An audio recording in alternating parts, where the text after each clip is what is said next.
All right, no problem. I pledge allegiance to the flag of the United States of America and to the republic which stands one nation under God, indivisible, with liberty and justice for all.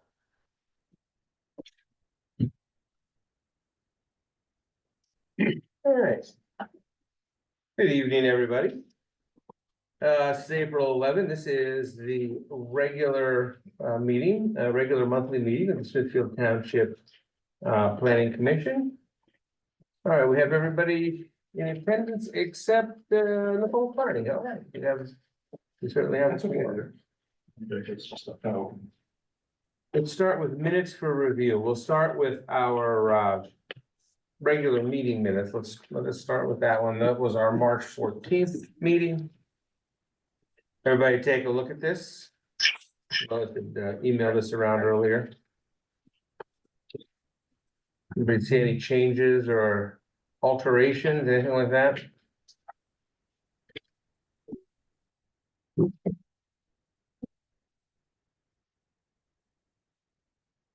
All right, I make a motion that we approve the minutes of the March 14, 2024 meeting of the Smithfield Township Planning Commission.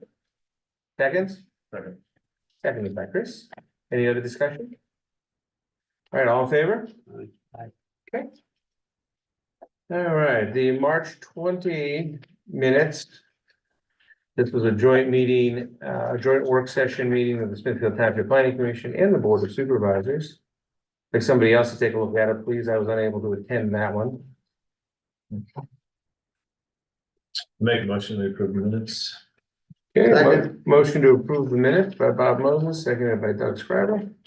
Any other discussion, alterations, anything like that? All in favor? Aye. Okay. All right, so we have a couple of things here. Let us start with Franklin Hill Manor. Step right up. How's everybody doing? Good. Oh, hello, then. This is Kevin. Hi, Mac is with KCE. I'm gonna start by updating you all Yeah, on where things stand. Got John's letter from March 27th. There was a handful of drafting comments. I addressed those and fired it back in. Didn't give you enough time to update the letter, but I took care of the simple stuff. I think we're down to acting on waivers and approvals from the outside agencies. I have the sewage planning module with me now. I don't know if somebody's available to take it, give it to Julia. If not, we'll drop it off tomorrow, but yeah, I'd say drop it off tomorrow. Okay, you better, yeah, that's you better. I also submitted the amendment to the NPDS permit to the conservation district, so they will both be under review. And then last is the easement will be required to get around that discharge pipe into the Chupitis property. I have been in contact with the executor of that estate. She has a draft of the easement, a set of the plans. She's taking time to review it with her engineer. Just kind of waiting on some feedback, and that'll be the last big ticket item. Okay. So I don't know if we're at a point we can. So Ron, what I was gonna say, so what should we do with this one right now? I mean, I know we have the extension and all, but We have the extension through the end of June, but I mean, if the only thing is out there are outside agencies, I don't believe that we should hold up the process for that. I have brought a conditional approval form with me for review with John. I would say we just see what John has to say, because he did do a 7th review on this. Yeah. And then we can go from there. Yeah, I agree with what Tyler just said.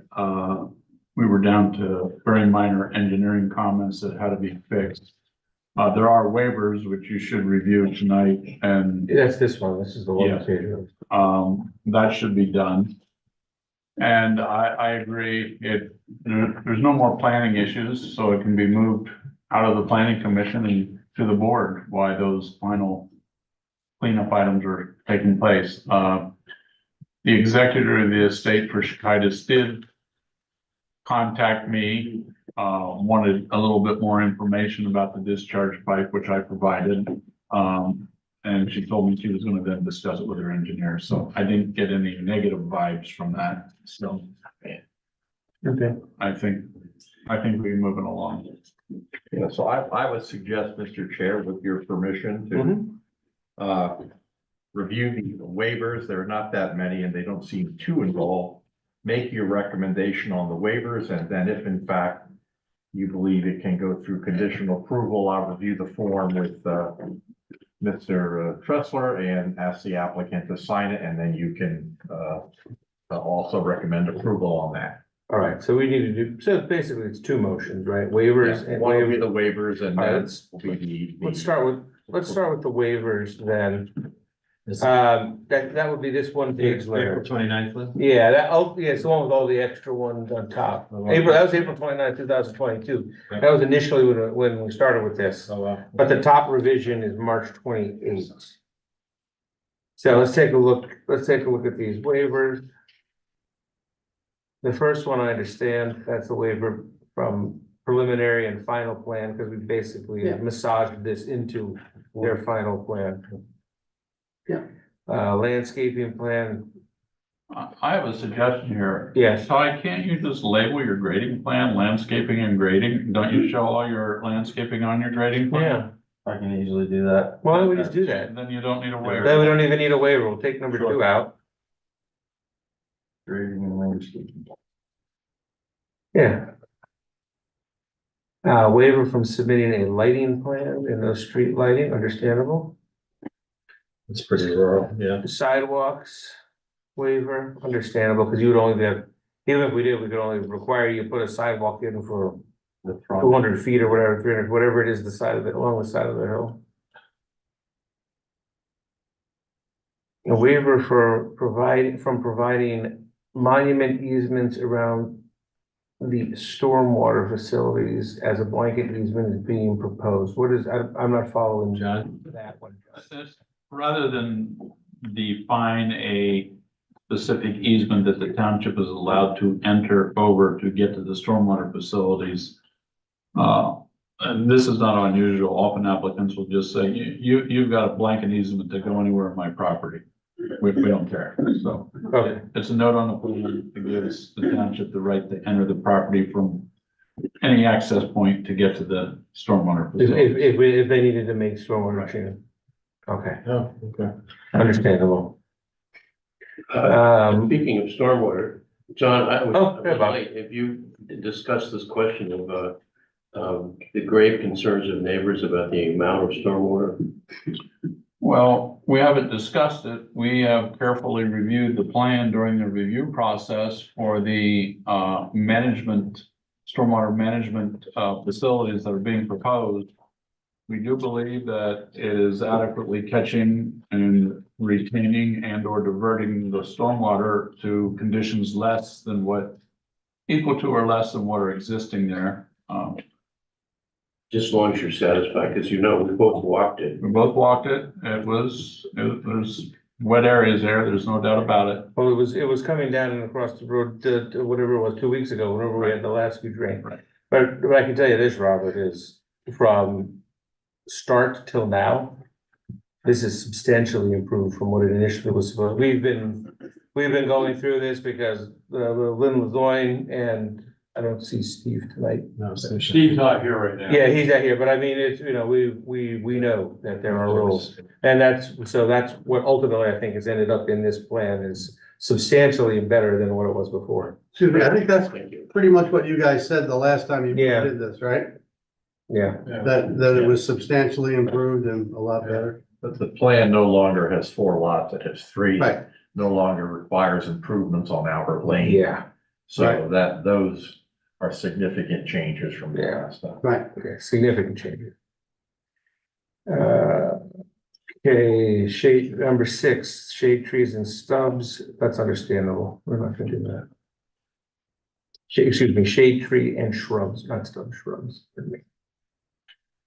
Number 7, request for a waiver from providing 20-foot access easement around the infiltration berms. I think that's what you were talking about before as well. Yes, one was for detention basin, this is for the infiltration berms, it's the same thing.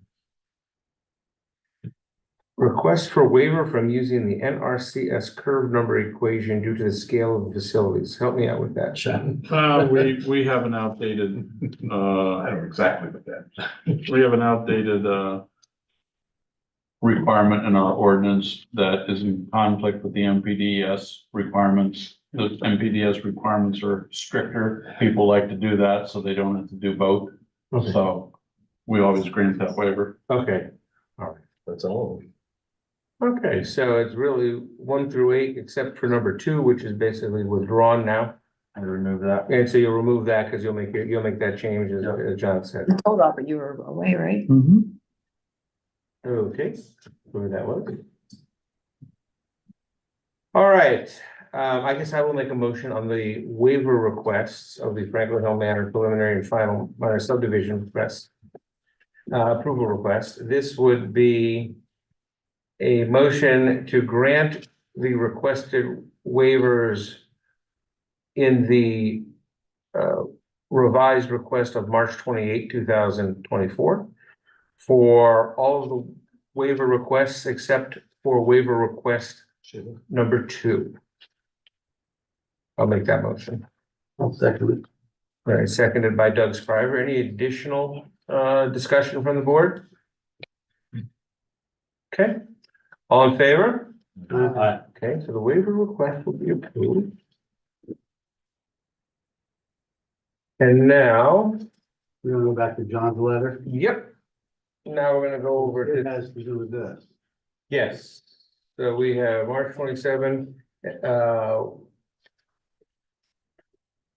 So we have the review number 7, there it is. By Mr. Tressler and his engineering firm. From the February 14 response letter of Keystone Consulting Engineer. And then we also then got a March 28 response letter from Keystone Consulting Engineers. John, take us through this, please, if you would. I will, as soon as I find it, I'm looking for this up here. Okay, I have Keystones, which you just copied my comment. No, I think he has it. Well, What do you need, John? Here, these? yeah, no, that's my, let me use yours, Ron. Sure. That may have been the response I fired back. I don't know if This you had was- time to. This is the response the day after. The day It would later. have been, yeah, Yeah. but I don't know if you got a chance to look at that. No. There was I can just skim through them. There was Yes. comments on the bearings and, well, the distances on some of the property lines needed to be labeled. Couple typos we fixed.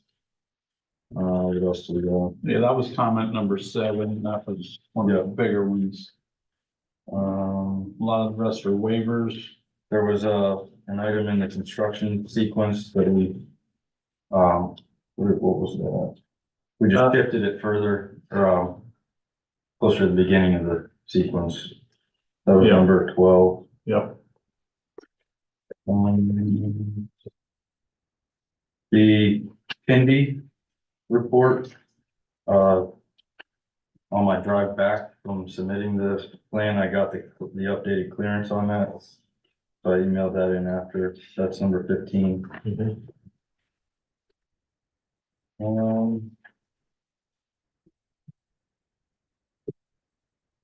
We'll pay the fee in lieu of upon conditional approval. There's a couple swale calculations that were in the report, but shuffled around, so just pointed out where those were located. And I think that's about it. that's about it. Yeah, like I said, they were minor. I don't think there's any problem complying. With permission of the chair, Mhm. let me review with you this agreement for conditional plan approval. Hang on 1 second here. Oh, go ahead. Just hang on 1 second. here. I have a couple of questions. Yeah, just hang on 1 second. here. Did you get a hold of the county planning commission? Yep, Oh, I do have the receipt for that as well. Here's what I Can I was gonna, provide a letter for you? I haven't got the review yet. I have the receipt of submission. They What I- did- what I was going to say as we go through this, Ron, is whatever we pass along would have two conditions. It would be passing along to the supervisors with our recommendation would be conditioned on any outstanding outside agency approvals that are necessary. Yes. And also it would be conditioned on obtaining the stormwater easement to the Chikitis Estate parcel. That's what in going through this, that's what I think we should Well, do. and cleaning up the remaining miscellaneous comments in that letter. I was gonna say the third will be John's review. Yeah. A lot of numbers. To review number 7. So should I go through the condition? Yes. Yeah, why don't you go through the condition Okay, form? so the conditions here, do we need planning module approval or exemption? Yes. All right, so that's to be done. And I'm gonna give you this, because you're gonna review it and then sign it, and then you'll get a copy of it. All right, do we need any written certification of hookup from either sewer or water authority? No. Because they're all online, right? Both online.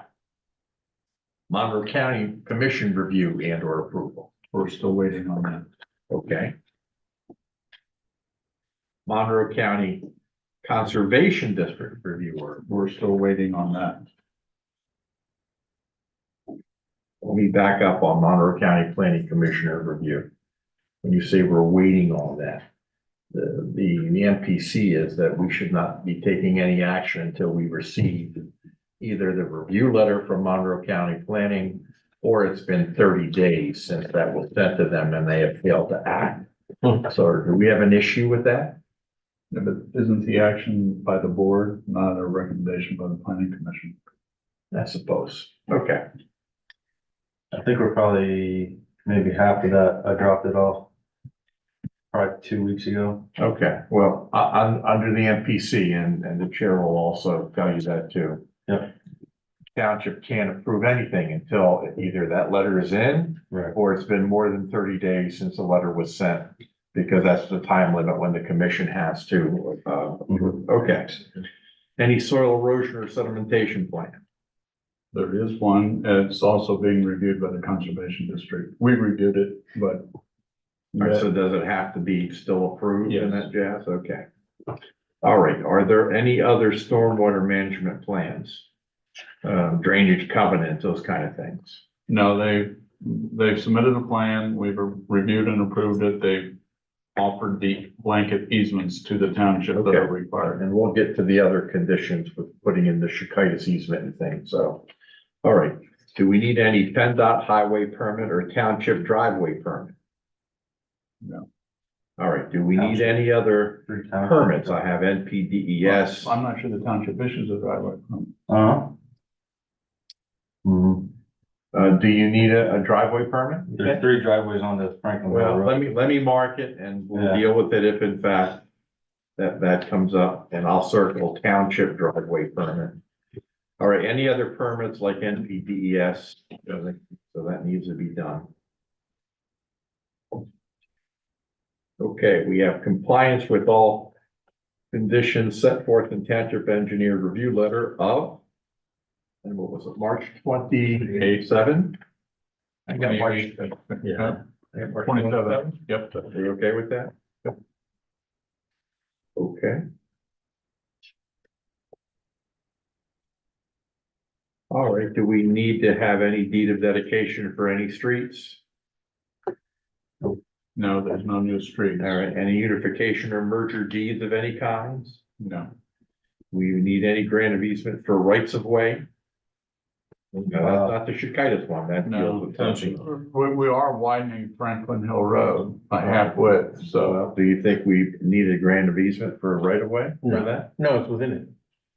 No, we're providing more. Oh, you're providing, Yeah. that's right, the extra width. You're right, you're right, you're right. I'm sorry. We probably should have it then for that extra Yeah, along, and I will put extra width along. along Franklin Hill Road.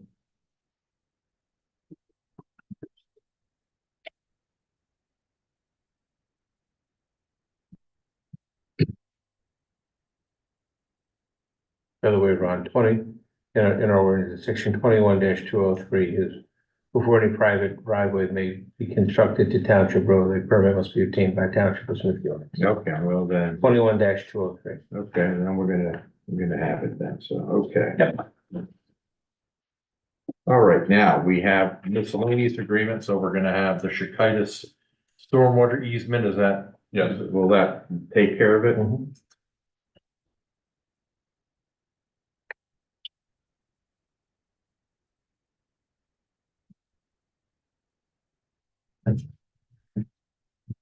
Okay. Do we need any improvements agreement for this project? Yes. And the park and recreation fees, he's already indicated he'll pay the fees in lieu. Okay. I have monuments, pins, and markers to be set in the field and certified in writing by applicant's engineer. Yes. I have saldo waivers to be noted on the plan. Yes. Make sure you take that one off. Yep. Okay, and then in addition to being signed and notarized, I have a section here for any other conditions. Anything that the chair talked about, anything else that you can think of. You know, I can put any other applicable outside agency approvals to be safe. Mhm. That's good. So that's it, okay. Yeah, Robert, This is not a conditional use hearing, we correct? know, that's right. It is? No, these are the No, no. conditions. I don't know if we can include some condition that, our solicitor can craft, but, I point out that there's been a very contentious relationship with this particular developer in the township, both with, flaunting some of our zoning rules, not paying, fees that are due, and generally trying to find ways around our regulations and conditions. So I wonder if we can put something in, saying that we're, in a sense, saying either you're obeying our rules, or we can withdraw this use, this approval. Well, I have on the form, as I do with all the other forms, that he must meet these conditions, and one of those conditions, obviously, to pay fees and costs. And if those conditions are not met, the plan will be rejected and conditional approval rescinded. I would only say that that should be as strong as possible in this case. Who's the developer? Huh? Who's the builder? Wenger, Classic Quality Homes. Their improvements, I hope you're getting paid. Okay, Robert. appreciate it. Their improvements guarantee also wouldn't get released, right? Right. The guarantee wouldn't be released, but if they're not gonna pay you, Robert, it's the supervisors, Yeah, it's up to them. it's up to you guys. I mean, we will send this just along recommend. with our recommendations. Good. But I know you guys go have your, Your recommendations would help a lot. all right.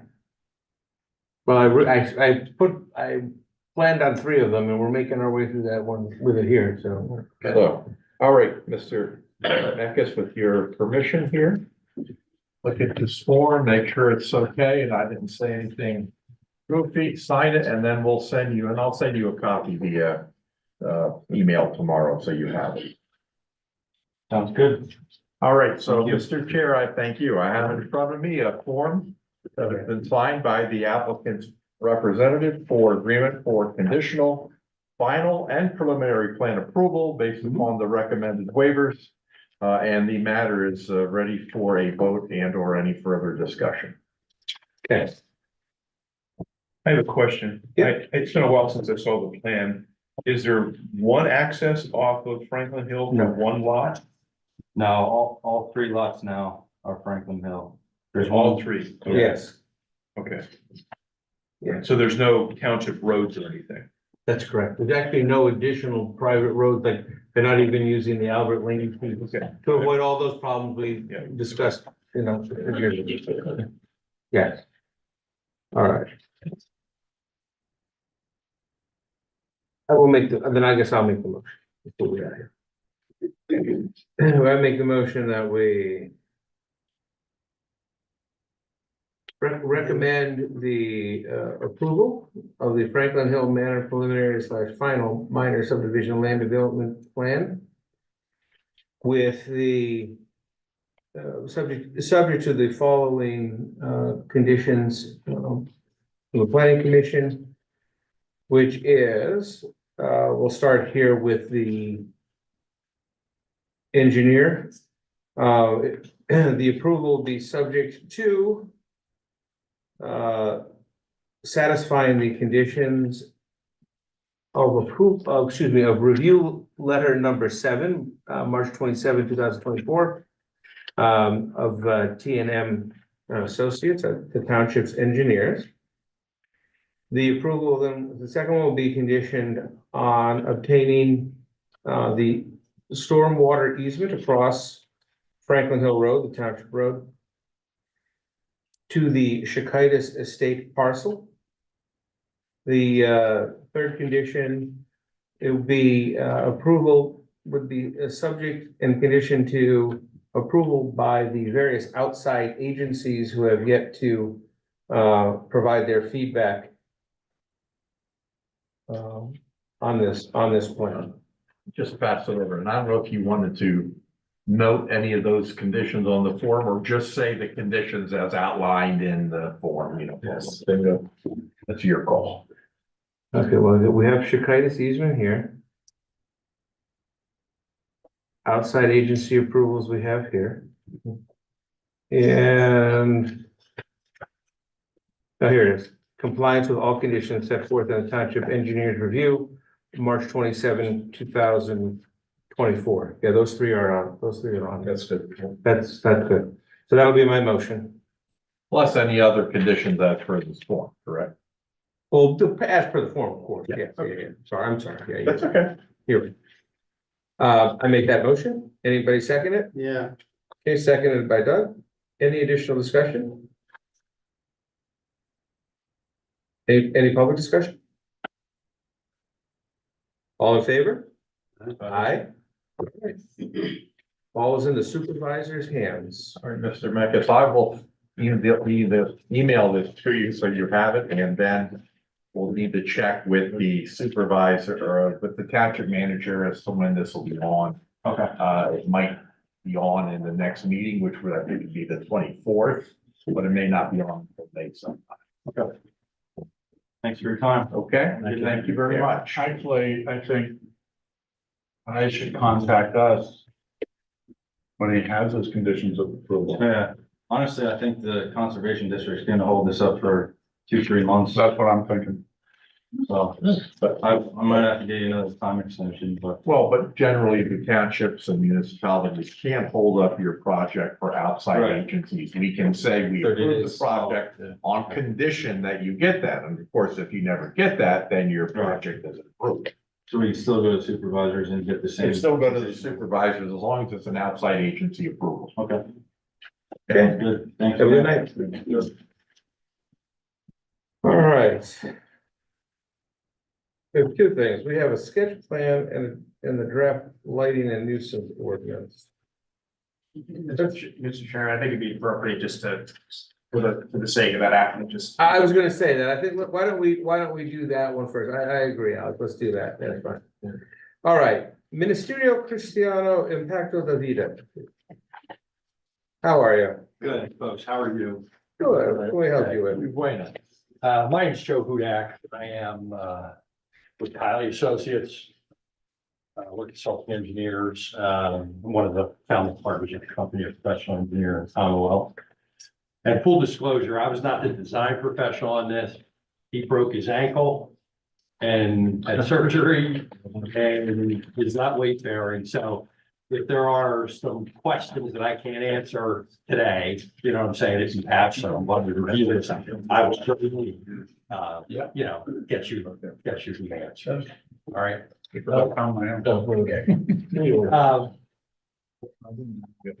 I'm sure you probably have it in front of you. We did receive a letter from, John's firm on the sketch plan review.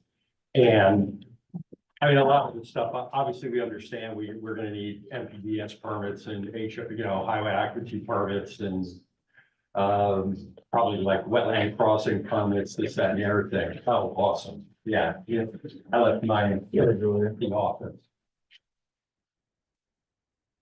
Perfect. Let's start here. Where is this? Well, where we are, right, is on Route, Gilbert Road, SR 209, Yeah. and It's adjacent to the Twin Lakes, right? yeah, the JT of the Lambert Elementary School is. Okay. The camera. Okay. Like over here, so everyone can see it. Is it possible? Did I give my comments to somebody? Yeah, sure, for sure. Is that okay, guys? Yeah, no, that's where it should Maybe be, you can so, move it over there, Ann. so everybody can see it and turn it a little bit that way so that, because we all have our own plan. Okay. There we go. So again, you had asked about where it is. Like I say, it's on Route 209. And just for reference, I mean, you can see where the JT Lambert Elementary School is here in the southwest corner of the property. The parcel right now is 4 separate parcels. The plan is to consolidate them.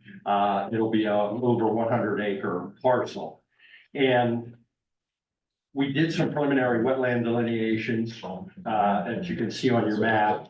And in accordance with your ordinance, there are like 2 wetland offset buffers. There's a 50-foot buffer and then an inner buffer, so to speak, and then a 100-foot outer buffer.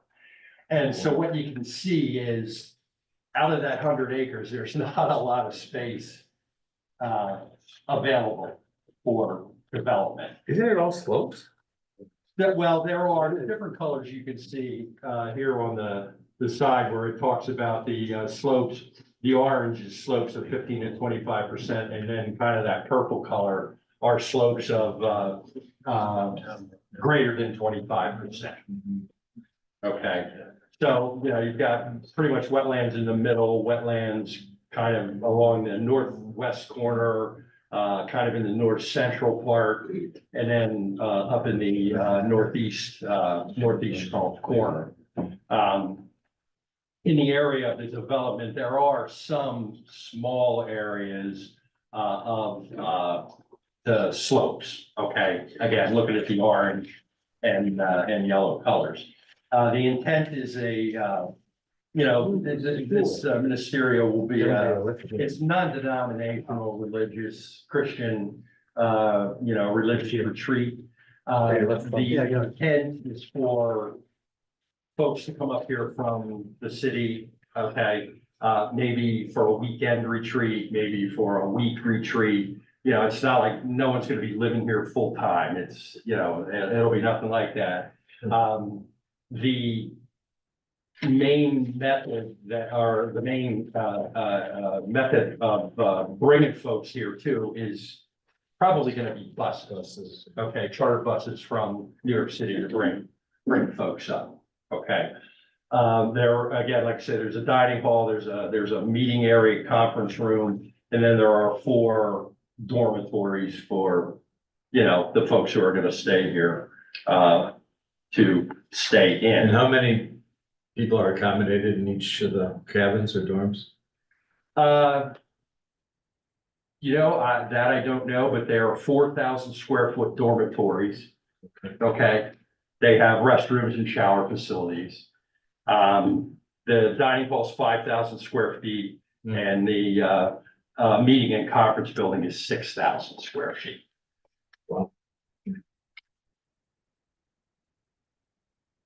Will there be accommodations for a caretaker to live on this? That I don't know. Yeah, I would think they have some full things. Probably, yeah, I think so. But I'm sorry, I don't know that right now. Okay. And one thing too about this is still a sketch plan, like the boundary survey is not complete just yet. I know there was a comment about how, a boundary line passes through a building in the lower corner. I don't know that we've resolved the whole boundary just yet, okay? And honestly, the reason that we wanted to have just a sketch plan review with you guys is kind of to see, say, and for lack of a better word, what we could do here in terms of maybe, work inside of the outer buffers, not the inners, the outer buffers, okay? We may have a wetland crossing for a road here to connect to some of the internal roads. And we understand, obviously, with the Army Corps, that's gonna be a permitting issue with DEP and Army Corps. The whole, I guess, developed area of the 100 acres is maybe 5 acres. And, and maybe 2 of those acres are within the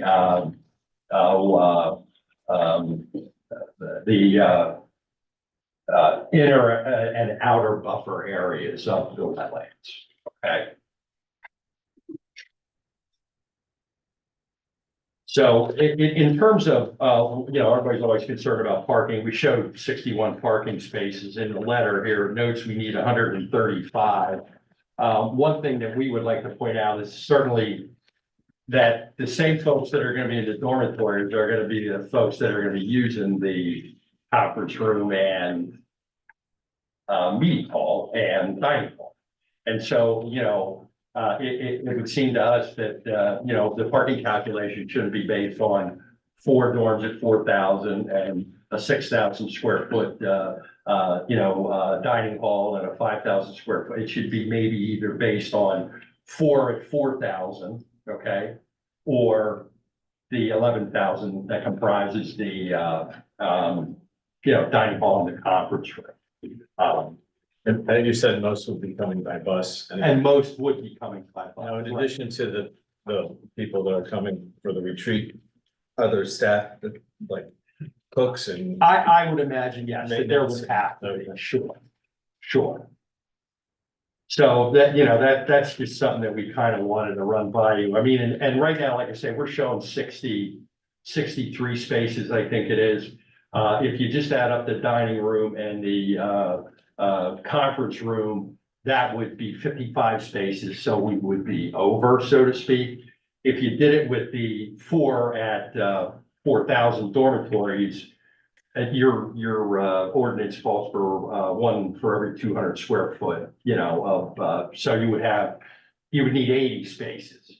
And with the 61, I know there's a provision in your ordinance about land banking your parking spaces, just to show an area that if you needed it, we could probably do a land bank kind of a deal, okay?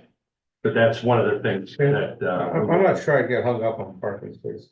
Well- You've got you have bigger problems here. I agree with you. I mean, you can drive down into the minutia all you want, but your bigger problem is the side of a mountain with wetlands that you're proposing to put things in the buffer for. So Yeah. I would suggest you figure out a way to massage those things Yeah. rather than the parking and. Well, no, and that's fine. I get that and I appreciate that. Yeah. Because I think as a whole, we spend a lot more time worried about parking spaces than. Well, it's easy. We really need. It's easy. There's a calculation you do and they go, oh, look at, there it is. Now we've met the ordinance and we move on. Yeah. But that's not what your problem is here. Right. Yeah, your problem here is that as beautiful a view as it is, it's a difficult thing to do anything Yeah. with.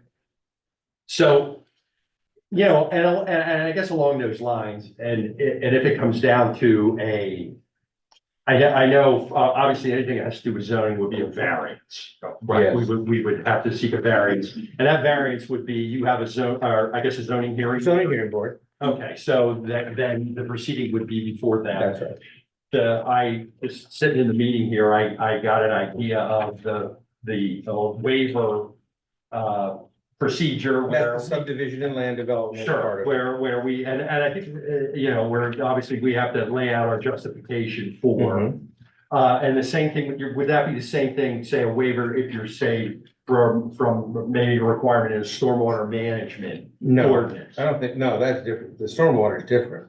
Well, the board can grant waivers from stormwater. Yeah, but we're not. No, I know, but I mean, I guess what I'm saying is the procedure is kind of, as applying for a waiver, it would be the same deal, John, you know, where we would, list our justification Yes. for. Yes, Okay. I mean, for Franklin Hill, the last waiver that they got was a stormwater management waiver, where they wanted to use the different curve number for the Okay. rainfall intensity. Yeah. That was actually a stormwater waiver. So, yeah, it's the same procedure, is the Okay. short answer. Yeah, Just understand for subdivision ordinance, yes, that cannot be waived. Or not subdivision, the zoning changes cannot be waived by this board or the supervisor. It can only be done by the zoning zoning. hearing, yes, okay, yeah, I got that. So I guess the question is when I read, and I'm on like, right now, I'm on page 6, say number 24. It talks about, permitted activities in the outer buffer include stormwater conveyance required by the township. What I want to clarify is if I had to do, a basin in that outer buffer or, some kind of, stormwater treatment, that would be permitted. You are allowed to disturb up to 20% of the outer buffer. Right. We weren't able to opine on whether you were going to exceed that with what you have proposed or not, because you're not doing any stormwater. Right. And we think some information is missing elsewhere. So, Okay, but up to 20% I can, yes. okay.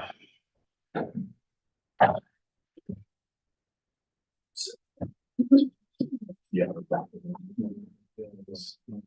Yeah. Well, you know, this is helter skelter. This is organized.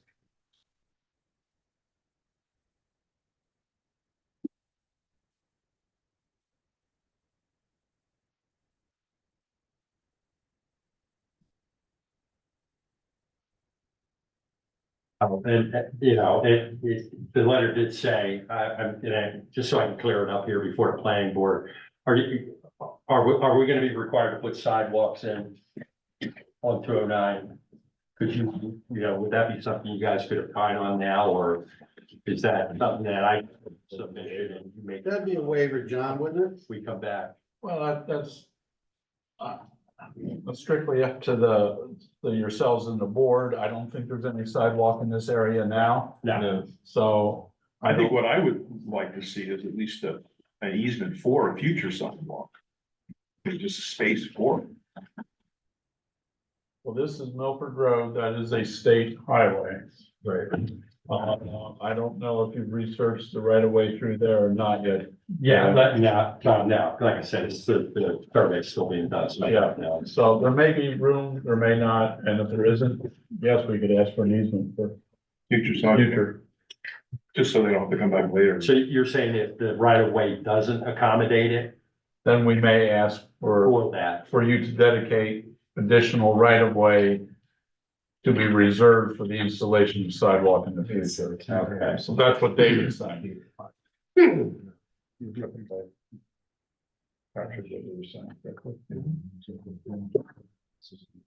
I'm just saying, that a lot of people walk on that road. Yes. Well, You it get may a not couple be a people, bad, it you may get a not be- couple people killed, and you're gonna have people want sidewalks, and, Right. they had a big discussion on that on East Brown Street, with all the students. Yes, were all the walking- students. Walking from the dorms over there over to campus, and they end up building a sidewalk around the back. There's one other thing, I think Joe covered a lot of the comments in my letter. I don't know whether you want to go through them step by step, but one thing I should point out, as everyone noticed, there are a lot of steep slopes on this property. We asked that he calculate the disturbance because that's important to know, that's limited. And because of the amount of steep slopes on this property, it is gonna be a conditional use if he moves forward with the project, so. Well, we're falling under a conditional It'll stuff. fall under conditional use because of the steep slopes contained on the property. Even if he doesn't touch them? Even if he doesn't touch them, that's the way the ordinance is written. I checked, Yes. double checked that.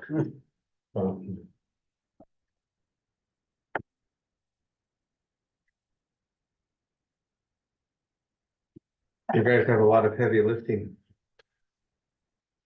Yeah, I know. Okay.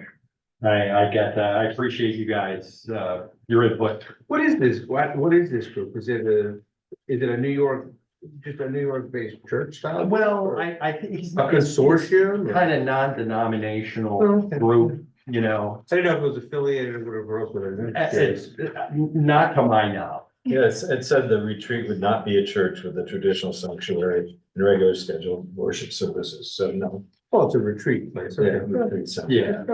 It should be noted that our zoning officer determined, where is that?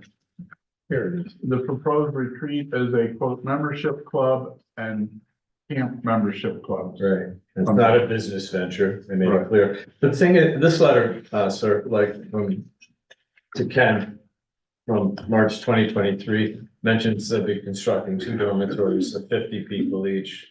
Has that been changed to 4 then? Say that again. I'm sorry, I missed it. The letter that you sent to Ken last year Okay. said there would be 2 dormitories constructed for 50 people each. That wasn't sent by, It was sent by Yeah, him. It by was sent Jeff by Jeff Curry. To Ken, yeah, I'm sorry, yeah. Oh, So there's 4 dormitories? now? yeah, now, yeah. Okay. Yeah, that was from Yeah. the attorney for, Is it tax exempt? I don't know. That's a good question.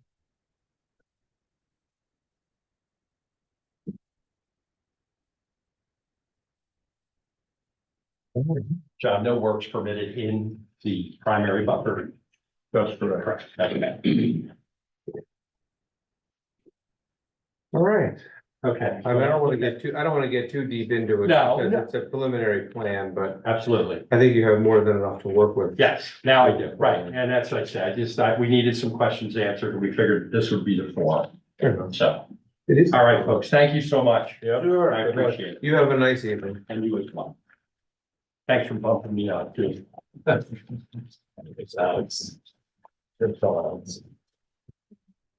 All right. Alex. Last thing on our schedule agenda. Yeah, This would be the draft lighting and nuisance ordinances that we have been working on and that you've been working on and been putting around, so. yeah, that's right, Scott. So before you have a fairly thick packet, Yeah. which is a summary, I guess. Sort of a summation of, our previous discussion with communities wishing to move forward in a certain direction. The first thing I want to talk about with communities, the new chapter in the code of ordinances that's proposed based on the dark sky model ordinance. Just so everyone understands kind of what we're doing here. This may be preaching to the choir, but maybe members of the public are interested. The proposal here is for a new chapter separate from the zoning ordinance and separate from the saldo. This is the thick one you're talking about? Yeah. Okay, That's the standalone? yes. Well, there's 2. I'm gonna get to that. Yeah. I have a plan here. The zoning ordinance, just for reference, is chapter 27 in the Smithfield Township Code of Ordinances, and the saldo is chapter 22, right? If you go to E code, you'll see there's 31 different chapters up there. And this proposed chapter would hypothetically be 32, 33, or 34, depending if the supervisors adopt something, before this is adopted. So, and I agree with the planning commission that this new chapter is the best way to approach this undertaking. And this approach makes revisions to the saldo and zoning ordinance a lot more straightforward. And it also prevents clashes between certain, so definitely a wise move to move forward in this direction, in my opinion. Finally, and importantly, there's also another chapter, as you just mentioned, Doug, on enforcement, and that's called a standalone. So that would be, I guess, 34, 33, depending on, Yeah. so, 32, yeah, 30. So now that I've clarified the background info, I want to spend time kind of talking about the bulk of the Okay. project in front of you, which is the new chapter in the land ordinance. And I Which just want one is the- the chapter? Because I don't see The any- thick one. the thick one, so this Yeah. should be chapter 32. Yeah. You guys have any questions before we? I do. Yep. Before we get into the weeds, what are the prospects that any of this stuff will ever be enforced? Mr. Supervisor? I think they're pretty good. Yeah, Okay. you're gonna hire more people? Well, we can deputize, ourselves, and, I think the clearer they are, and the more specific they are, which we don't really have now, the easier they will be to enforce.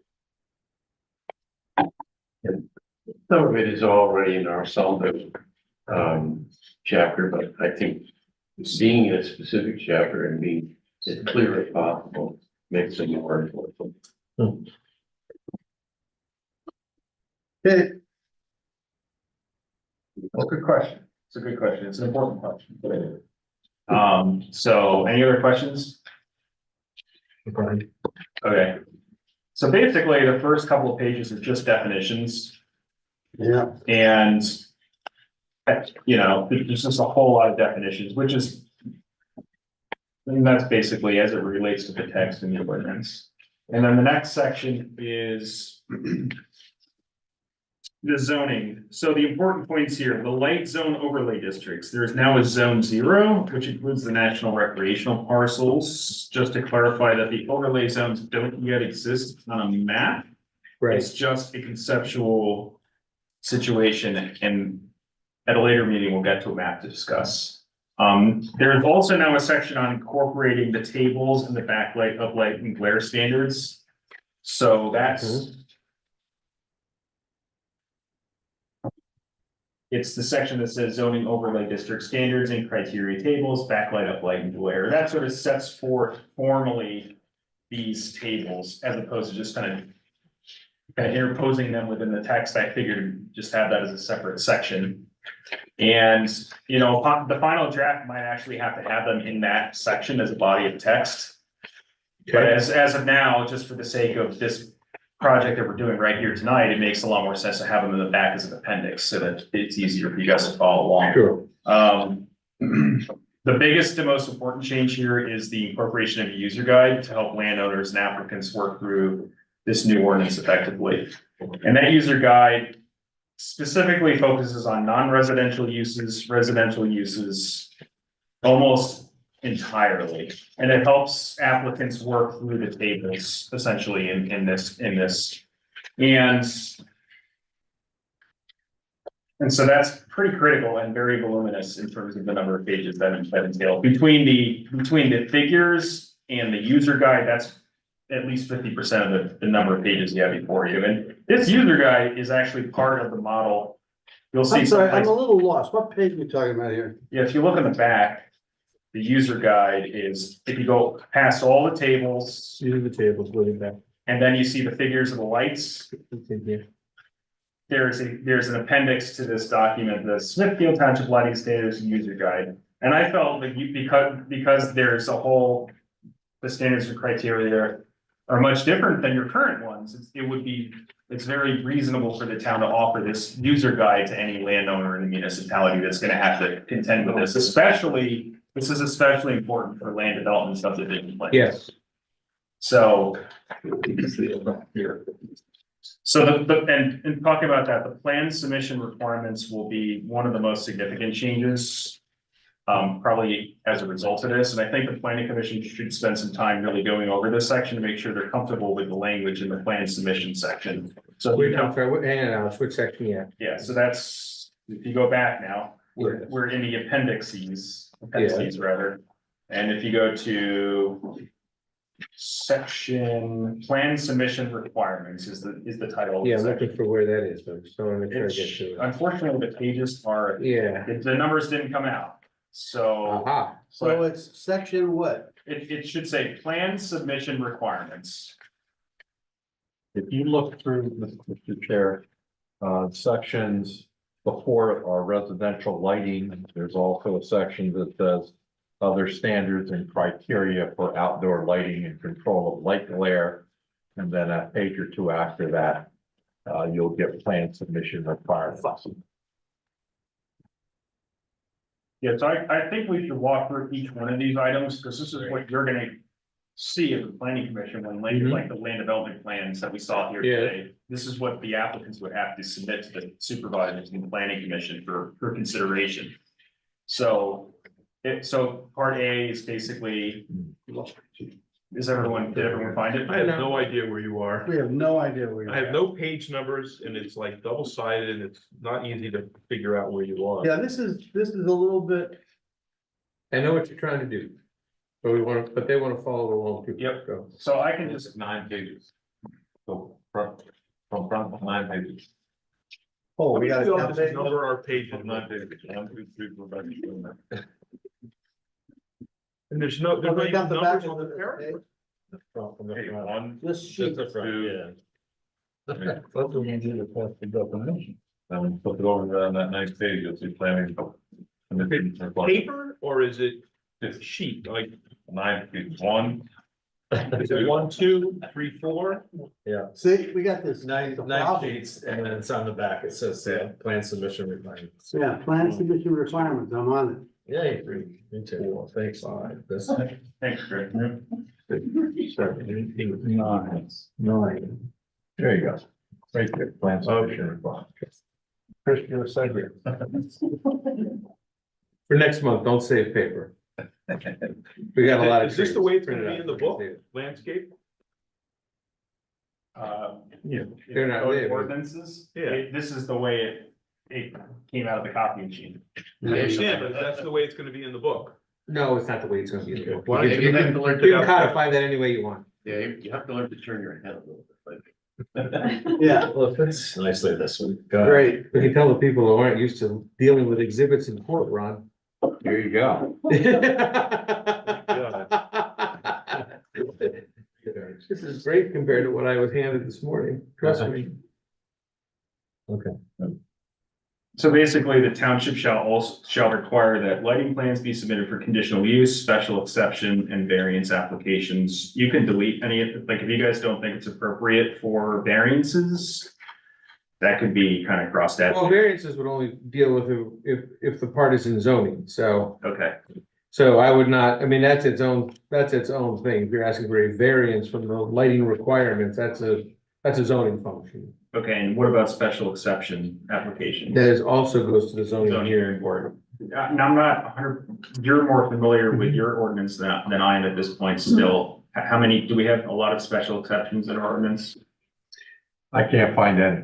Okay, so we'll just scratch that. So in this township, you tend to, it focuses more, each municipality is a little bit different. Some of them, Let me say, there are some references to special exceptions, but you can't find a special exception section in the zoning ordinance okay, that says these are the standards, these are the requirements. Struggling that right now with the zoning matter in which the township is involved. okay, perfect. So we'll just, it's for land development. The other question is it also for subdivision, major and minor subdivisions? So do you want the plan submission requirements, which take into consideration these criteria submitted to the township for all subdivisions and land developments and conditional use applications? Yeah, Okay. yeah, you want them in both the subdivision and land development and in the zoning, part. That's what we're talking about. When I did my rough picture last time. Yeah. Because you wanna be able to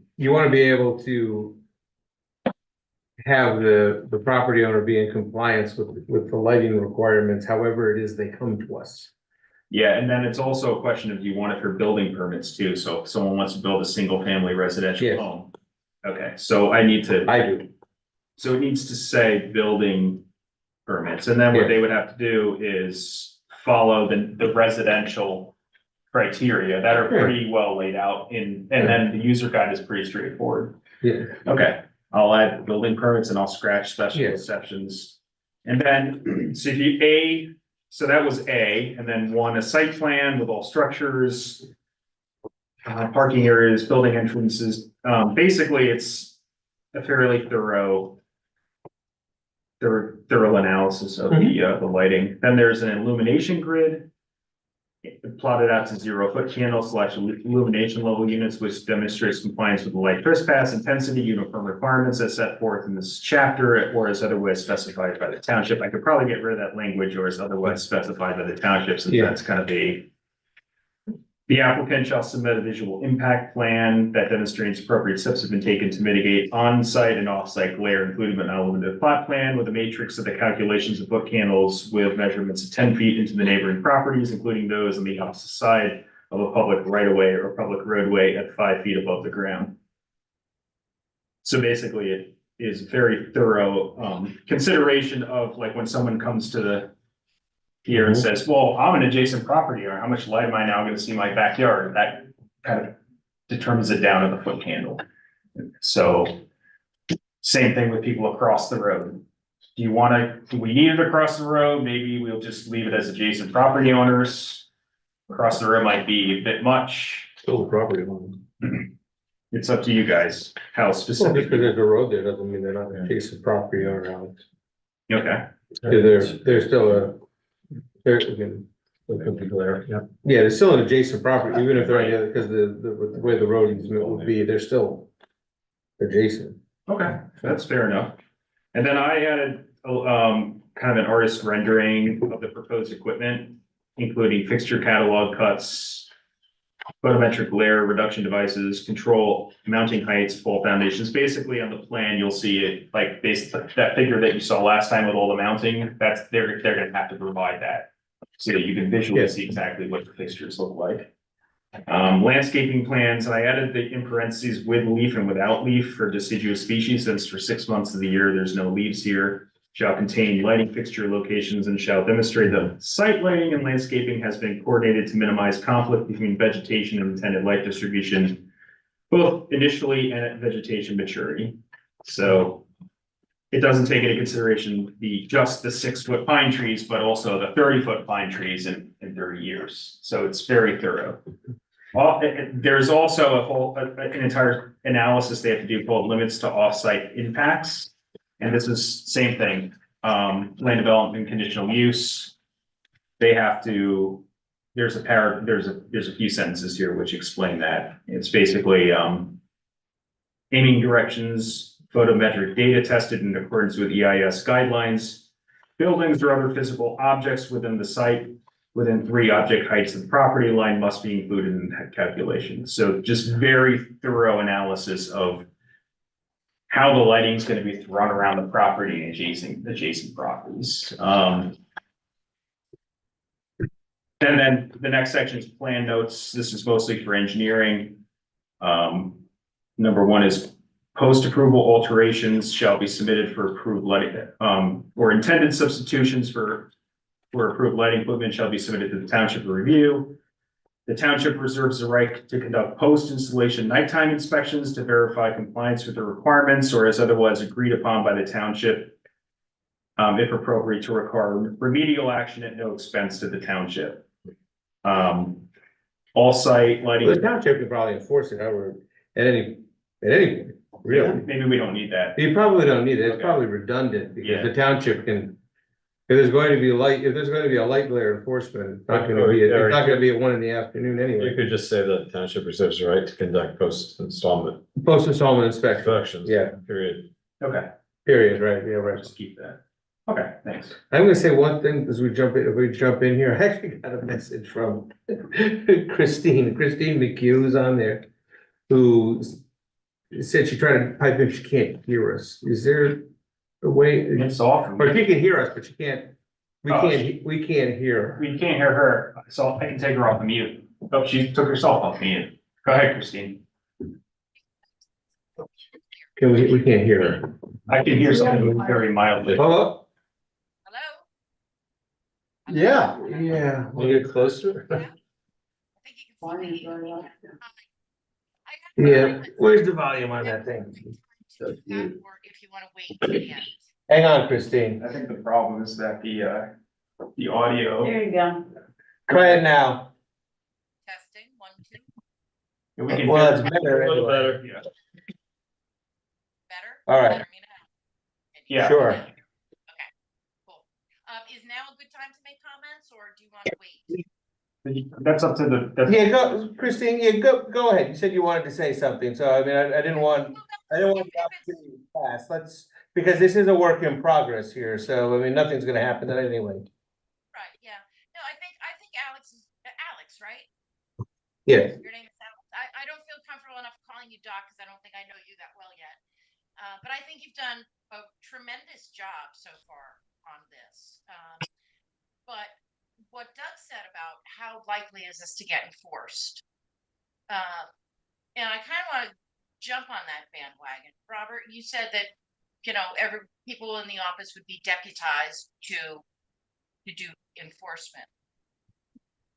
Well, Christine, I can say that what we're going over right now is for land development applications and conditional use applications. So the enforcement aspect of what we're currently discussing is sort of Down the road. two different things we're talking about. I think that, what we're discussing here, the plan submission requirements are will be enforced by the engineer and the commission and the supervisors when it comes to waivers and, if necessary, variances from the ZHB. Right, that part, but what I wanted to get at was what Doug said, and that's why I wasn't sure if this was the right time to actually make those comments. So I don't. Christine, the only reason it's the right time, in my opinion, is that all this work has been spent, Alex did all this work, putting all this together with help, but basically on his own. And it's gonna go into the book, one way or the other. The book's gonna get thicker, but the book almost never gets enforced. And there are huge gaps in the enforcement of the ordinances in this township. I think everyone would agree. Who's involved in it, who's seen it. Feel free to chime in. But it seems to me we're going at this a little bit backwards. If we had the zoning enforcement officer, which is his title, teed up, ready to go. The last time I heard, he was uneasy about enforcing lighting ordinances because he didn't know how to work the lumen meter. And uneasy about the sound ordinance because he was uneasy, or the noise ordinance, the nuisance ordinance, because he was uneasy about using the noise meter, this decibel meter. So When is he gonna be more? what would you suggest? Train him up, get him used to it, get him used to this. Let's have his input on this stuff right here from the desk. And then let's go ahead and incorporate. I gotta tell you, my view is, that's fine, but I also think that the three supervisors and the township manager will take some kind of active role in this to supplement what he doesn't do well or doesn't understand completely. Because we just have to. Great. There's no way around it, and I'm prepared to do that. And I think I have a fairly good record. When somebody calls me, I'm there. And look, I can point to last Sunday, wasn't it Sunday or Saturday? One of those days. Right. They gave me a call, it's somebody working down at, or doing something with a truck down at Minisink Park or. Right. Next to the. And I was there in 15 minutes. And I reported back, and actually Alex had sent them down to do some clearing for the Frisbee golf course. But Was a summons issued or? No, it was team, and I figured it was such, but I wanted to let them know there were people there. That were doing elections. they had permission. Okay. They're authorized. But I'm just saying, we basically work 24/7, and there's somebody that usually is always on it. And it's gonna be the same with this. We're a small township, we don't have the manpower to have 3 zoning officers on 3 different shifts. So you're looking at the night shift or the weekend shift. So it's gonna be complaint based then. Well, I would say, Something looks or sounds too bright or too loud. What, give you a call? Mainly, yeah, mainly complaint based, yes. Uh-huh. Dave, didn't you say those instruments are really pretty easy to learn how to You use? do it on your cell phone. That you could teach him in a few minutes? Yeah, that's what I thought you said. So this is a good segue into the very next, I think we mostly covered the plan submission requirements. If you look at that same page where it says compliance monitoring and notice of violation. Yeah. And then the very next one, if you go, there's non-conforming lighting, which is kind of what you're referencing. The point I was trying to make to remember the public there was that what we had just been discussing is for new projects. So all new projects will not likely need enforcement because we will front load that issue by making sure the fixtures are. See, that's where I disagree with you, Alex, because, you know, I keep beating the same drum. To reiterate what Doug said, you know, if you just go to the cigarette shop up there on 209 across from the Dunkin' Donuts. That went through us, it had a land development plan, and they still put in those floodlights, and nothing's been done.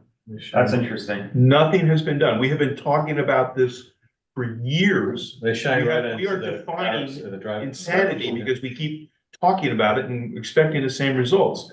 Nothing is happening. So the land development plan had different fixtures than what they actually put on. Exactly. And then there was never any correction. Nobody, corrective and action. Ken's saying, well, he doesn't have a light meter. There's nothing in the ordinance that gives lighting levels. Yeah. It just talks about glare, and that, to me, is as obvious as what glare is. I mean, that's the definition of glare right there. Well, that's an issue if, you know, if the township spends all this time and That's exactly what Doug said. It's exactly what Christine said, and what everybody on this board has been saying for 3 years. Right. Nothing is getting done to enforce it. Right, if the land development plan had specific fixtures and the It doesn't matter, applicant, there's no glare. and the applicant then. Well, I don't, when did they submit the land development plan? Years ago. Years ago. Like 10 years ago? All you have to do Yeah. is send a letter from the zoning officer saying, your plant, your current lighting violates your land development approval, please cease and desist, take it off. And if he says no, well then, okay, now we got a bigger problem. But nobody's even taken that first step.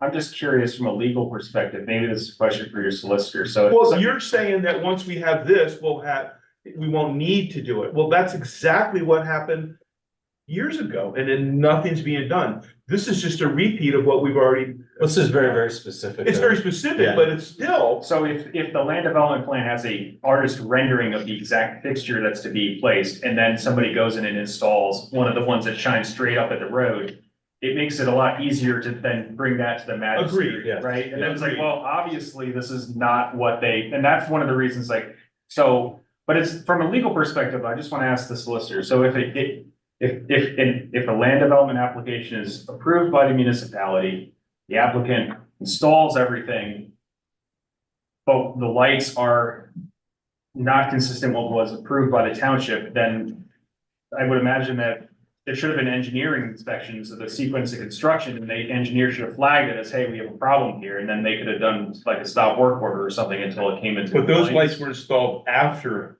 they had. Probably a change in ownership. Probably a year later, they were installed. So it, And the zoning officer can send an enforcement notice that says, they used to be called cease and desist letters, or enforcement notices, what they are. That you're in violation of the zoning ordinance for A, B, C, D, glare, et cetera.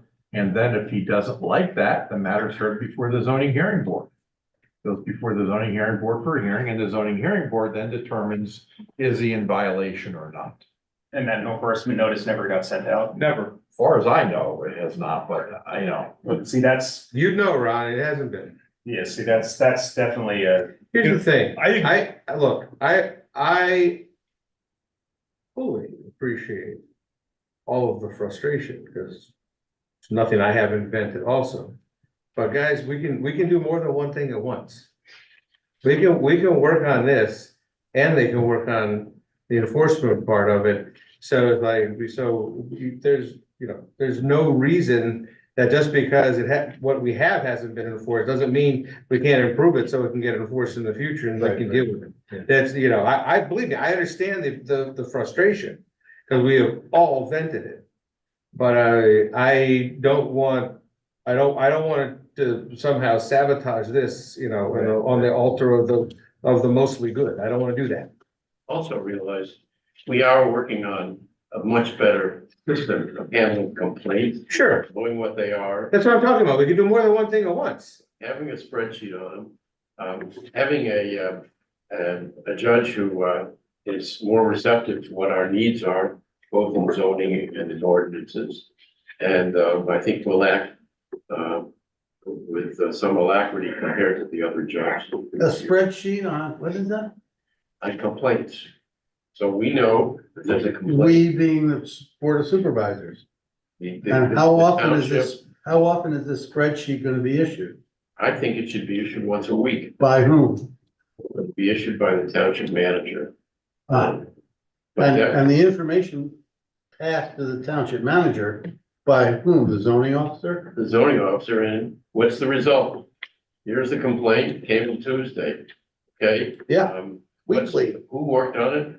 What was the, what's the? What action, what action is result? taken, yeah. We never had anything. That'll be publicly noticed. We asked for that exact same thing. We have. Asked for that I know. exact same thing. A long time But ago. remember, we haven't had the personnel up till now to do it. Now we do. But why can't the supervisors just send a letter to the owner of that property and say, you're in violation of the approved land development plan? Please remove the lighting. If we know about it, we can. We've talked about this for Okay. 3 years. Now, what you're saying is, what you're saying, it still boils down to complaints from citizens. Yeah, You can't, at this point, or refuse to, send the zoning officer out on a round, his rounds of inspection. In this case, you'd have to do it at night. we can do that, or we can do it. Mm-hmm. Okay, either the supervisors, the township manager, or the zoning officer, as long as somebody does it. And somebody has got, in this case, a light meter, which after 30 years of using one, I certainly know how to use. So, There you go. and can file a complaint, say, okay, here's the complaint, let's act on it. Send them out a notice, and I wouldn't even say 30 days, because if we do this as a standalone ordinance, we don't have to have it through the zoning Right. ordinance and say, okay, you know, this is X number of days, and after that, the fine is gonna be so much. Ah, We can do that. put some teeth in it. The standalone ordinance, we can do that. Yeah, but you can, as it was already said, you can already start sending out notices to people that are in We could. violation. No? Start the clock. There already are, I mean, as David points Let's out, say this, there's ordinances already. let's put it this way, we can do it now through the zoning ordinance, I guess. Mhm. But, you know, we all know where we send them. We can name 3 or 4 places that we could do it next week if we wanted to. But why don't So we? do it. I could go out with a light meter, I'd be happy to, but just You tell don't me. need a light there, just I'll send them come a and take, letter. I'll come some evening and you and I will both go out and I'll show you around. I just have to know which law is being violated, and if it's a foot candle law, I need the light meter. If it's a And that was. diffusion law about spillage of light, I can see that. Glare. Let's Okay, But Right. Robert, say this, can- there are hello? 4 families that can do it immediately. Yeah, Christie, Robert? Yes, that's a lot of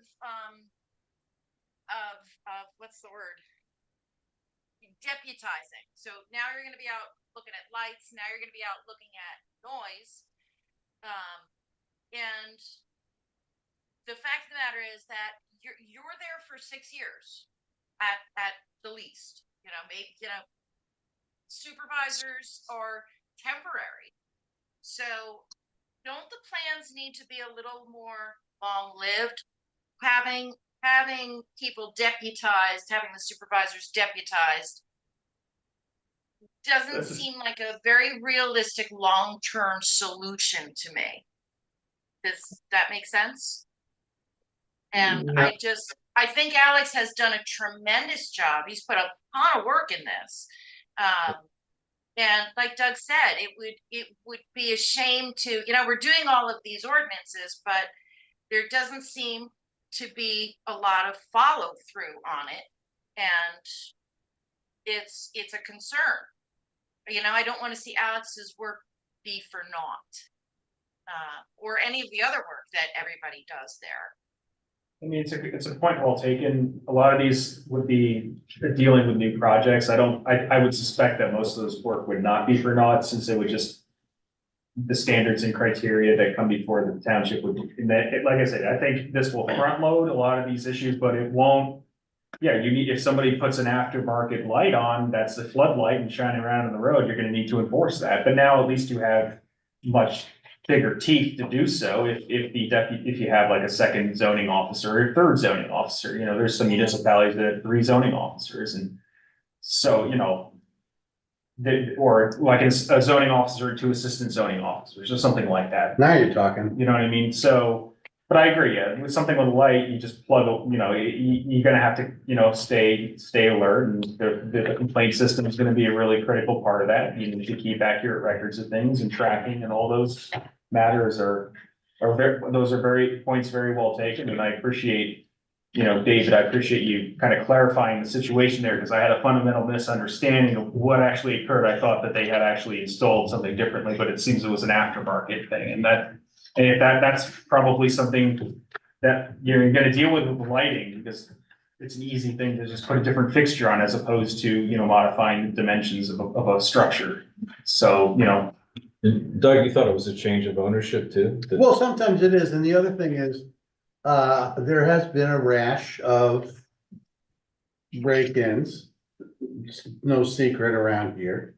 And particularly in certain areas of our residential zone.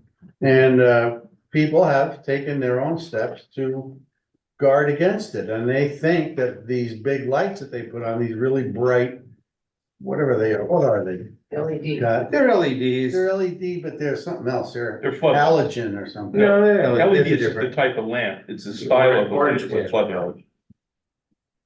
I don't know if these aren't halogen, they're just like wicked bright. And talk about spillover to neighbors. Right. I'm amazed that in these cases I'm thinking of, I'm amazed the neighbors haven't complained. Are they motion activated or are they on all the time? No, they seem to be on all the time. Terrible. You just walk around. Just a very brief context. I live on Gapview Drive. I come down, heading south, and I approach the intersection of 209. Yeah. And I take my life in my hands every time I make that turn, light or night. So the cigarette or the beer distributor there, same ownership as the place out. I went in, first thing I went in and talked to him. I talked to the manager, said, your lights are horizontal, and you're flooding the intersection. Yeah. You're blinding drivers. And I finally got to the manager. She said, don't hold your breath. It's not gonna happen anytime soon. So I called PennDOT and I told them about the situation, and they called me back like the next day and said, okay, this is a township issue. And so I called the township and I got a call back very quickly. Where somebody's gonna look at it. I don't have the name, and the response was really good. LED lights, very specifically, are the standard in the nation. Yeah. All the power companies are recommending it, and they are a different nature to the lights that we all have been used to. Yes. And they are incredibly invasive. My neighbor has a few up in her driveway, and it looks like close encounters of the first kind. It's like there's a spaceship. It That's was right. right up the hill from my Yeah. house. And I really applaud your effort. It's and I agree that defining what the regulations are and then giving Ken and whoever else, the meter is gonna be is really gonna help, but my life is affected every day by that beer distributor down there on Gapview Drive, and I really. I also think that what Alex is adding here as far as approved fixtures, right, is helpful. Because we try not to be vindictive, right? It's much easier, for me at least, to go out to somebody and say, look, you can't have this, but you can have these over here. We approve these. We'll give you a little while to change, but it's gotta happen. And if it doesn't happen, we're gonna, Find you. Yeah. come in and find you. Pocketbook. So But I was gonna This is suggest very that too. Couldn't someone just go in and speak to this guy, Yeah. which is what you did? Doesn't That care, would have been Bob. my response. Bob, they don't care. It's already been done. They do not care. But at least then you, then they Neither get, one of them cares. then they get the letter. Doesn't matter. I'll go back as often as I need. Doesn't matter. You know what? They'll only hope you buy a six pack. I had this for you. They do not care. Yeah. Neither one, at either one. Do they not care, or are they just used to No, not they- being No, confronted? the only thing, the Do they only think thing, that- we don't care? no, they know that they only will respond to pain. It is, We're that is, persistent. not persistent, pain. They only respond to pain in terms of it being a monetary, in terms of a monetary thing. Up till then, it's just noise to them and they'll just continue on the way they have. That is exactly how they behave and that is how they have behaved and that's how they're going to continue to behave until. Are you talking about this specific property or just in Yes, general business? I'm talking about these properties. I'm not talking about the rest of the orders, I'm just talking about these properties. Okay. Because that is how those owners react. Brett can go down there every single night. And you can go down and say, this is too bright and it's awful, it comes down. I mean, you know, my parents are right above you. And it's the exact same thing any number of times. And unless they think there is a consequence to it, they won't, which is not to say that this is not a good thing. Yeah. They are not mutually exclusive, and I don't want to get sidetracked on Alex's stuff, because this is really what, And these are for new projects. well, but it doesn't have to just be new project, it can be non-conformance parts of it, but I don't want to get into that. I don't want to get into that, but just yet, that'll come. But that comes in the standalone, in the standalone part of it, with the enforcement. But that's really what the bottleneck will be at the enforcement end. But I don't care whether this sits as chapter 32 and 33 in our code of ordinances, it needs to be in the code of ordinances. And then you address enforcement from there. Because this that has already been proposed tonight and in the last one is already infinitely better. And frankly, I'm infinitely more hopeful than anything I thought that would be whenever it was I started on this panel 6, 7, 8 years ago. And I want to keep going in this direction. I'm not gonna get bogged down in the enforcement part. And we all throw up our hands and say, what's the point of doing this if there's not gonna be enforcement? I don't want that to get derailed because we have an opportunity to do something really quite good here and then fix the enforcement as we go ahead. There you go. Okay, that's what I want, to do, and this is good, Alex, this is very good. Something in Hmm? there? Can I throw something in You there? can throw anything you want in there, absolutely. We need clarity. So if, what we're hearing here today, so that glare is subjective, right? Sort of, So, you know, it is measurable. it's measurable, but it's gotta be measured and it's gotta be, Sure. so but having something concrete is a whole lot easier to enforce than what we used to have, right? Yep, unquestionably. And this is, we're in the right direction. Honestly, this page alone is worth the discussion. With the styles of one, so that we Like that? avoid, yeah, so that we avoid things like this, like splash blocks on the side of, Clarity. you know, this page of examples alone. Right. So, anyway, One final point on the notification, you were asking about how often is the township gonna be notified? The spreadsheet can be a dynamic spreadsheet online that is always available, it's always current to anyone who logs in. So it doesn't have to be, you don't have to issue newsletters or letters every week, it's just always live and accurate. Can I ask the solicitor a question? Is that something that we are able to do, is put a list of ongoing zoning complaints up for public? Or is that sort of like a report that can maybe, I'm just curious, is that something? Because some of those are on, you know.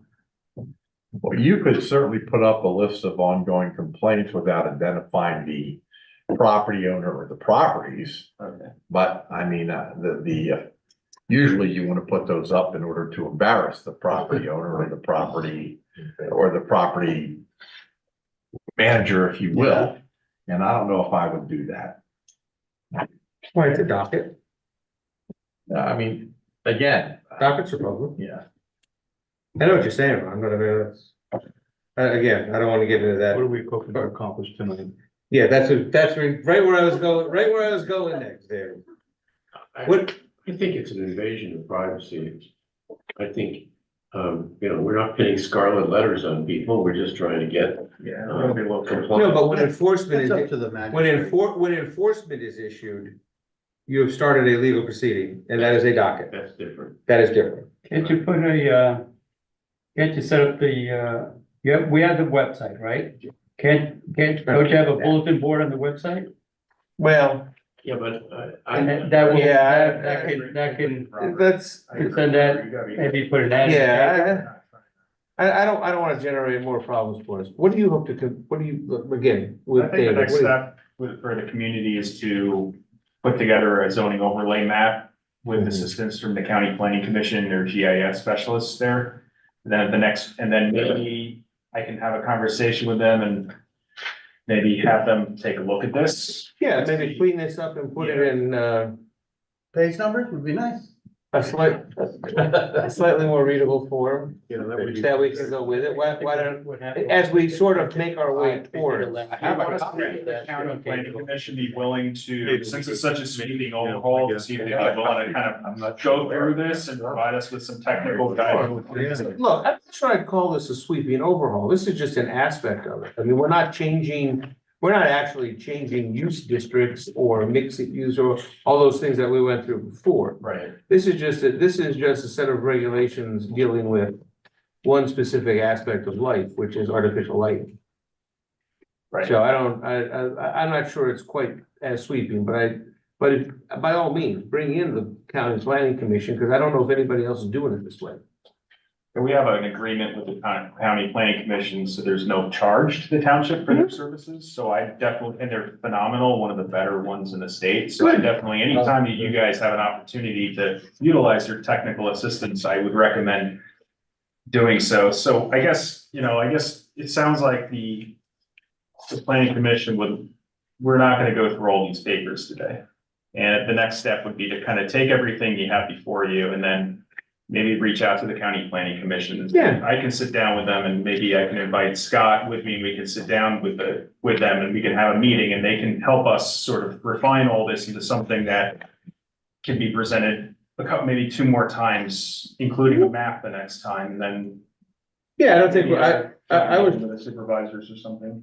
yeah, I would, look, I would think so. I think a tweak that way. I'll do it with you. Okay. It might become a model for other townships. Well, yeah, I'll do it with you. To be perfectly blunt, I wouldn't have thought 10 years ago I would be talking about dark sky stuff here, which is, as far as I'm concerned, a quantum leap forward in our quality of life.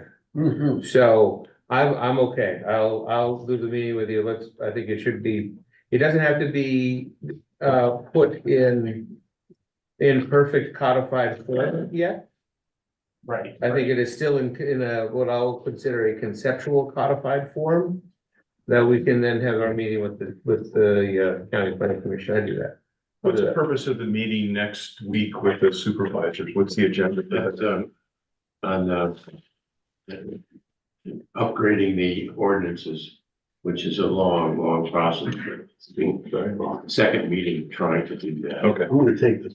Let me just ask you, if anybody knows someone, or if you know anyone who has some suggestions about replacements for the lights we're talking about in some specific building situations of commercial enterprises, which we discussed, I would certainly like to know about it, because the easiest thing for me is to be able to go to someone and say, look, you can't use this, but here are 3 things you can use that are reasonably priced. Is there a business that is doing it well that we could? Well, very much so. I think is what we're talking about with this one. Yeah, but I think that I'm not sure which of those would work in the situation we're talking about. I could use those suggestions. Alex, can I ask, Yes. because how does, when somebody reads the ordinance, how can they know that they're not exceeding, like, say, 20,000 lumens or 160,000 lumens? They're gonna have to have a Without lighting specialist when they're building there. Is there a way for, into the road, yeah. for someone that goes in, and just reads it and says, oh, this is too much light? So when Aren't they, those light fixtures rated by lumen? They So are rated by when you lumens. purchase it, they give you specs. It's right on the box. but for area, so how much light, you know, it's How gonna, many lumens, but yeah, How many lumens square are based feet? on how far it is from the line. But I'm saying that there are practical other solutions. I'd like to be able. Can I address that? The pushback you're gonna get from the properties that we've been talking about is it's gonna cost them money. Because the way that they do it is they have to get away from the building. If they want to use that floodlight style, it has to be pointing at the building. But the way that, so they need to go on poles, which means they need to trench underground, set a pole and come up, and then they use that, what we call the shoebox fixture, where it points straight down. They're not gonna want to do that. Well, there may be solutions where with light shields and different kind of light. Not, they can't take the pictures they've got and do light shields. Right. They've got to do trenching and going to poles. In case of the bridge distributor, all he has to do is point the lights down. and No, it around. probably won't It's be. never gonna do it, because then they're only, what, 10 feet off the ground, they're gonna have me burning a hole in the ground. It's really easy. Well, yes, they can do that, but it's gonna be a super bright light in one spot. And won't solve what they're trying to do with that light now. They turn it down. The township have a- And with response to what Martha said, yeah, it has information specs on the box, but it depends on how high they're, Sure. because then it spreads out. And what we're concerned about is what's on the ground, not what comes out of the lamp. James, we can cover that scenario with the county planning commission and see what their opinion is and get back to you on. with a diagram, with a, showing the, how much area, that many lumens. Yeah, but it's individual for every single fixture. Every Well, fixture. not for the lumen, because for the lumens, it will shine on a certain area. I agree with James. If you were to have a visual, like you have visual guides for fixtures. General. Yeah, you have to Right, exactly. We don't have a visual guide for, you know what I mean? So I think a visual guide would be a very good addition to this. Because a lot of people will say, well, Yeah, how do I determine that? But if they Right. see a diagram right, or some illustration, right. it's a whole lot easier, and then it's a whole lot easier to say, Right. hey, you're not. I had one situation with, LED lights on poles where there were complaints from residents. And it was in a commercial parking lot, and the owner was very cooperative in trying to find a solution, and actually his electrician found a solution, which was, I think, dimmer lights, having them on, fewer hours, I can't remember, but it just, the electrician knew a lot about it and found a solution, so maybe there are easy ways to do this, some situations. I think so. As long as it's well defined and there's visual references, as James is suggesting, it's gonna, I think it'll be, and especially with the light cutoffs. That's gonna be probably one of the bigger changes in the community is no longer you're gonna have as many lights after 11 PM. There's gonna be mandatory cutoffs, especially, you know. I got them cut off after 9. See, yeah, Well, here you're. it says 11, but yeah. Okay. So Scott, I think I'd ask the planning commission for a motion to request technical assistance from the planning commission. Oh, from the Yeah. county plan commission? Yeah. I will make that motion. Second. Okay, seconded by everybody. All in favor? All right. Thanks, Alex. We're working our way through it. We're with you. Number the pages next time, Are we Alex. gonna? Please, Can I ask God. one No. more question? Can I ask one more question? I was just about to make a motion to. No, I have a request- It's Oh, quick. sure, You go were ahead. just talking about the time limit for lighting. Like turn the commercial lighting off at 9 or so? Is that what I heard? 11. Why 11? What if they're 24-hour For commercial, and yeah, I don't. Well, 24-hour operations are gonna be 24-hour operations. It's in the section called lighting control requirements. Yeah. So what were you saying about 11? It says No, I automatic wasn't saying about 11, so what I'm tying this into, because I think you just said you wanted them turned off at 9, some of the lights.